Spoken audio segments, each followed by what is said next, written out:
And I just want people to know that this is something that ballroom is something that's continuous. It's not just a period. It is something that's ongoing.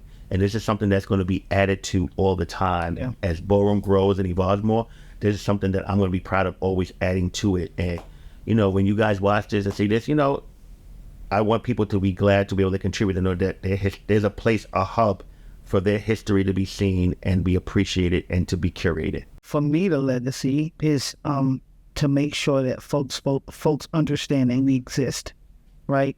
And what that existence looks like. Where we came from, where we are, and where we need to go. I want them to appreciate the beauty in ballroom. I want them to understand that that ballroom is just not this one singular thing, that there's so many elements of ballroom. I want them to understand how powerful we are, right? I'm an advocate, right? So at the end of the day, for me, it's about now how are we organizing? Now what are we doing? How do we mobilize this amazing platform to create the world? And it sounds so cliche-ish, but the world that we see for ourselves, that we envision ourselves having it. So for me, the legacy is like really just documenting like the things that we've gone through, the people that have experienced, the people that we've lost, like just looking at some of our fallen ancestors, right? And like honoring them in a way that they had never been honored before or never thought that they'd be honored. Like it's just this feel good project for me. And I'm so appreciative to be a part of it because like as a Black trans man, my voice is often erased.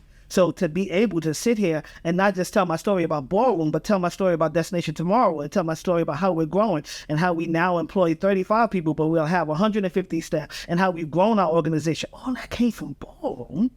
You know what I'm saying? Ballroom gave me the heart to step in the room and be like, nah, son, this is what we need. I'm going to say it in the way I understand because you understand what I'm saying to you. Boom, did that for me. And I just want the next generation to recognize like there's nothing you cannot accomplish. And this can be your breeding ground, right? I came here and I practiced language and I practiced how I was going to organize and I practiced what I was going to say and do and how I was going to represent. And then I showed those folks that I had a mob behind me. That's what I want this project to show. I want them to see, yes, it's entertainment, but it's so much more than that. It's also nothing like being a part of the community and knowing the needs and the resources that it needs and what needs to be met, but also bringing those resources and needs back and knowing the best places for it to go within the community.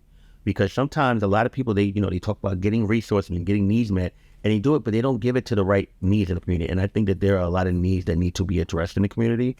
And I think that is our duty and job, what we call ourselves leaders and call ourselves advocates, to bring the resources back and make sure you allocate it to all the right people that need it, and it's going to do the right thing with it.